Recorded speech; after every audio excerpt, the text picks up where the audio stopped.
Je me suis toujours demandé pourquoi en France on dit « c'est simple comme bonjour » pour exprimer que quelque chose est facile.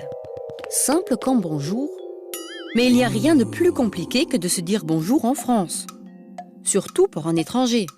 Car les Français ne se disent pas juste salut ou ne se contentent pas de se serrer la main comme les Allemands. Ils se font la bise. Et faire la bise, c'est tout un art.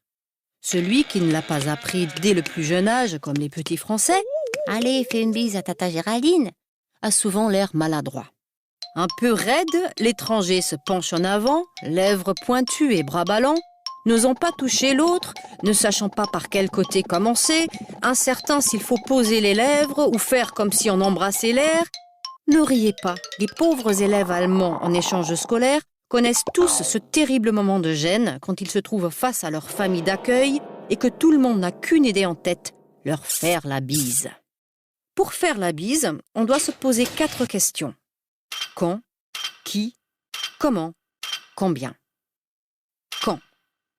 Quand on se retrouve pour les loisirs, parfois le matin au travail et toujours quand on arrive chez des amis.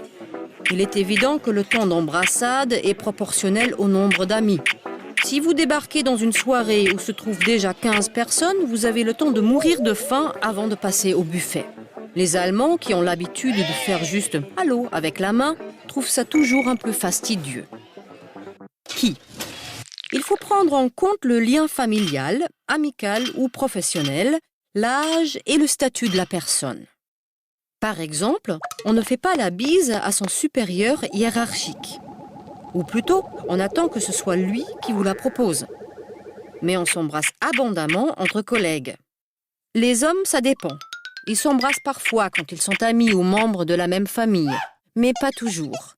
Entre jeunes, on s'embrasse beaucoup et les garçons semblent s'y mettre de plus en plus. Comment?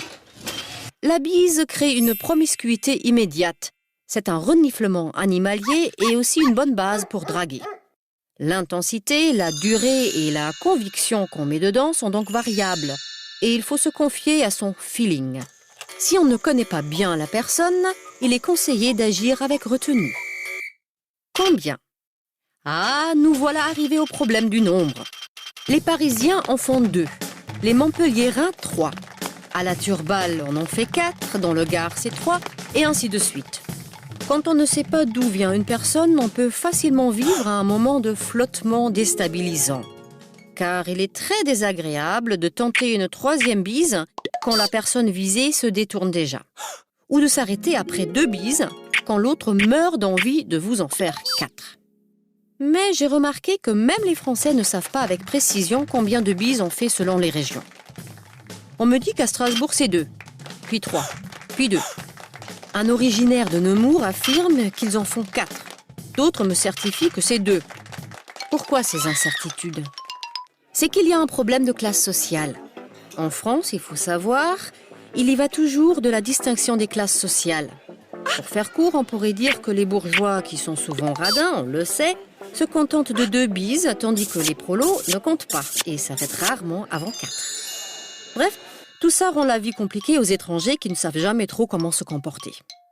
Moi, je trouve que les Français devraient éditer une petite carte de France de la bise qui indiquerait région par région et classe sociale par classe sociale le nombre de bises qu'on est censé faire lors de ses déplacements en France.